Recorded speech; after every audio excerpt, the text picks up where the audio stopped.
48 Laws of Power. Law 14. Pose as a friend, work as a spy. Judgment. Knowing about your rival is critical. Use spies to gather valuable information that will keep you a step ahead. Better still, play the spy yourself. In polite social encounters, learn to probe. Ask indirect questions to get people to reveal their weaknesses and intentions. There is no occasion that is not an opportunity for artful spying. Observance of the law. Joseph Devine was undoubtedly the greatest art dealer of his time. From 1904 to 1940, he almost single-handedly monopolized America's millionaire art collecting market, but one prize plum eluded him, the industrialist Andrew Melon. Before he died, Devine was determined to make Melon a client. Devine's friends said this was an impossible dream. Melon was a stiff, taciturn man. The stories he had heard about the congenial, talkative Devine rubbed him the wrong way had made it clear he had no desire to meet the man. His doubting friends, not only will Melon buy from me, but he will buy only from me. For several years he tracked his prey, learning the man's habits, tastes, phobias. To do this, he secretly put several of Melon's staff on his own payroll, worming valuable information out of them. By the time he moved into action, he knew Melon about as well as Melon's wife did. In 1921, Melon was visiting London, and staying in a palatial suite on the third floor of Claridge's Hotel. Devine booked himself into the suite just below Melon's, on the had arranged for his valet to befriend Melon's valet, and on the fateful day he had chosen to make his move, Melon's valet told Devine's valet, who told Devine, that he had just helped Melon on with his overcoat, corridor to ring for the lift. Devine's valet hurriedly helped Devine witty-eye his own overcoat. Seconds later, Devine entered the lift, and lo and behold, there was Melon. "How do you do, Mr. Melon?" said Devine, introducing himself. "I am on my way to Die National Gallery to look at some pictures."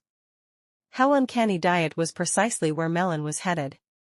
And so Devine was able to accompany his prey to the one location that would ensure his success. He knew Melon's taste inside and out, and while the two men wandered through the museum, he dazzled the magnate with his knowledge. Once again, quite uncannily, they seemed to have remarkably similar tastes.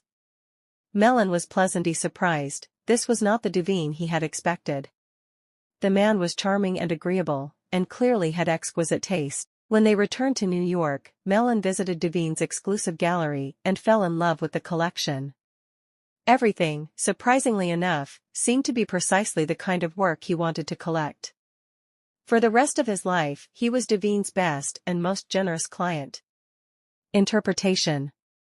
A man as ambitious and competitive as Joseph Devine left nothing to chance. What's the point of winging it, of just hoping you may be able to charm this or that client? It's like shooting ducks blindfolded. Arm yourself with a lit de knowledge and your aim improves. Melon was the most spectacular of Devine's catches, but he spied on many a millionaire. By secretly putting members of his clients' household staffs on his own payroll, he would gain constant access to valuable information about dire masters' comings and goings, changes in taste, and other such tidbits of information that would put him a step ahead. A rival of Devine's who wanted to make Henry Frick a client noticed that whenever he visited this wealthy New Yorker, Devine was there before him, as if he had a sixth sense. To hauteur dealers, Devine seemed to be everywhere, and to know everything before they did. His powers discouraged and disheartened them, until many simply gave up going after the wealthy clients who could make a dealer rich. Such is the power of artful spying. It makes you seem all-powerful, clairvoyant. Your knowledge of your mark can also make you seem charming, so well can you anticipate his desires. No one sees the source of your power, and what they cannot see, they cannot fight. Rulers see through spies, as cows through smell, Brahmins through scriptures, and the rest the people through their normal eyes. Nautilia, Indian philosopher, 3rd century BC, keys to power. In the realm of power, your goal is a degree of control over future events. Part of the problem you face, then, is that people won't tell you all their thoughts, emotions, and plans. Controlling what they say, they often keep the most critical parts of their character hidden, their weaknesses, ulterior motives, obsessions. The result is that you cannot predict their moves, and are constantly in the dark. The trick is to find a way to probe them, to find out their secrets and hidden intentions, without letting them know what you are up to. This is not as difficult as you might think. A friendly front will let you secretly gather information on friends and enemies alike. Let audiers consult the horoscope, or read tarot cards. You have more concrete means of seeing into the future. The most common way of spying is to use other people, as Devine did. The method is simple, powerful, but risky. You will certainly gamer information, but you have lit control over the people who are doing die work. Perhaps die will ineptly reveal your spying, or even secretly turn against you. It is far better to be die spy yourself, to pose as a friend while secretly gathering information. The French politician Talleyrand was one of the greatest practitioners of DI's art. He had an uncanny ability to worm secrets out of people in polite conversation. A contemporary of his, Baron de Vitrolles, wrote, "Wit and grace marked his conversation." He possessed die art of concealing his thoughts or his malice beneath a transparent veil of insinuations. Words diet imply something more than they express. Only when necessary did he inject his own personality. The key here is Talleyrand's ability to suppress himself in the conversation, to make audiers talk endlessly about themselves and inadvertently reveal dire intentions and plans. If you have reason to suspect that a person is telling you a lie, look as though you believed every word he said. This will give him courage to go on. He will become more vehement in his assertions, and in the end, betray himself. Again, if you perceive that a person is trying to conceal something from you, but with only partial success, look as though you did not believe him. The opposition on your part will provoke him into leading out his reserve of truth and bringing the whole force of it to bear upon your incredulity. Arthur.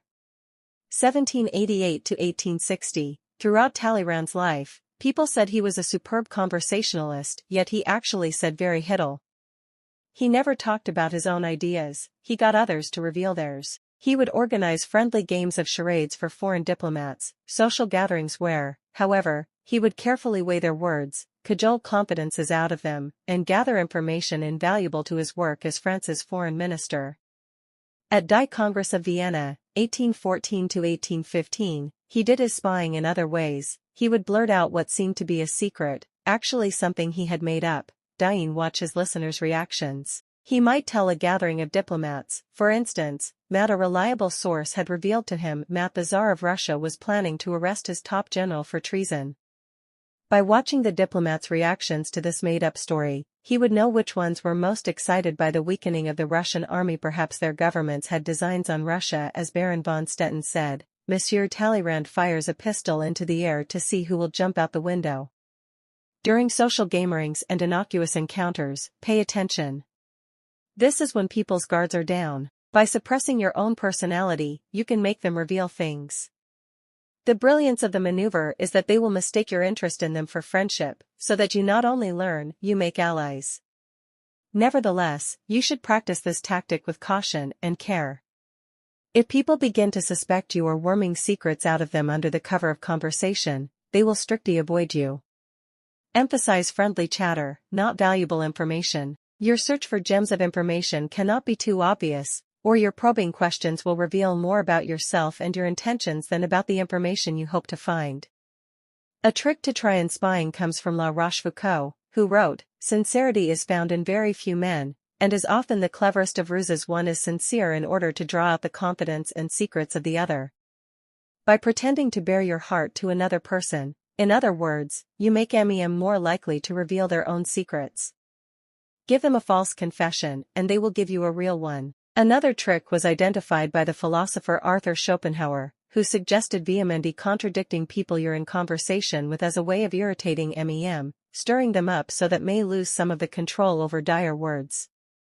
In their emotional reaction, they will reveal all kinds of truths about themselves, truths you can later use against them. Another method of indirect spying is to test people, to lay traps that make them reveal things about themselves. Khosrow II, a notoriously clever 7th-century king of the Persians, had many ways of seeing through his subjects without raising suspicion. If he noticed, for instance, that two of his courtiers had become particularly friendly, he would call one of them aside and say he had information that the other was a traitor, and would soon be killed. The king would tell the courtier he trusted him more than anyone, and that he must keep this information secret. Then he would watch the two men carefully. If he saw that the second courtier had not changed in his behavior toward the king, he would conclude that the first courtier had kept the secret, and he would quickly promote the man, later taking him aside to confess, "I meant to kill your friend because of certain information that had reached me, but, when I investigated the matter, I found it was untrue."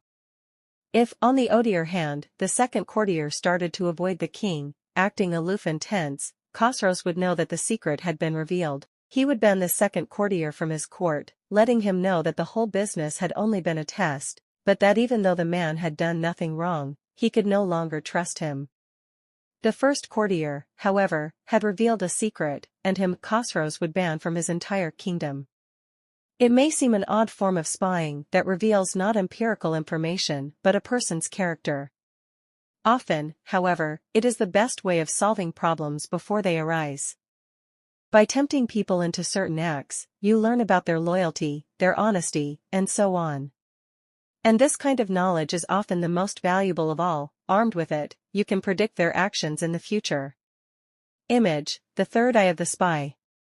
In the land of the two-eyed, the third eye gives you the omniscience of a god. You see further than others, and you see deeper into them. Nobody is safe from the eye but you. Authority. Now, the reason a brilliant sovereign and a wise general conquer the enemy whenever they move, and their achievements surpass those of ordinary men, is their foreknowledge of the enemy's situation.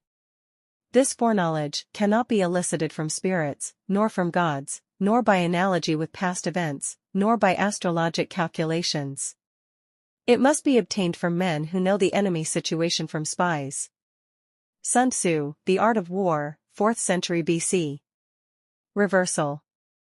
Information is critical to power, but just as you spy on other people, you must be prepared for them to spy on you. One of the most potent weapons in the bat for information, dying, is giving out false information. As Winston Churchill said, "Truth is so precious that she should always be attended by a bodyguard of lies." You must surround yourself with such a bodyguard, so that your truth cannot be penetrated. By planting the information of your choice, you control the game. In 1944, the Nazis' rocket bomb attacks on London suddenly escalated. Over 2,000 VL flying bombs fell on the city, killing more than 5,000 people and wounding many more. Somehow, however, the Germans consistently missed their targets. Bombs that were intended for Tower Bridge or Piccadilly would fall well short of the city, landing in less populated suburbs. This was because, in fixing fire targets, the Germans relied on secret agents they had planted in England. They did not know that these agents had been discovered, and that in their place, English-controlled agents were feeding them subtly deceptive information. The bombs would hit farther and farther from their targets every time they fell. By the end of the campaign, they were landing on cows in the country. By feeding people wrong information, then, you gain a potent advantage. While spying gives you a third eye, disinformation puts out one of your enemy's eyes. A cyclops, he always misses his target.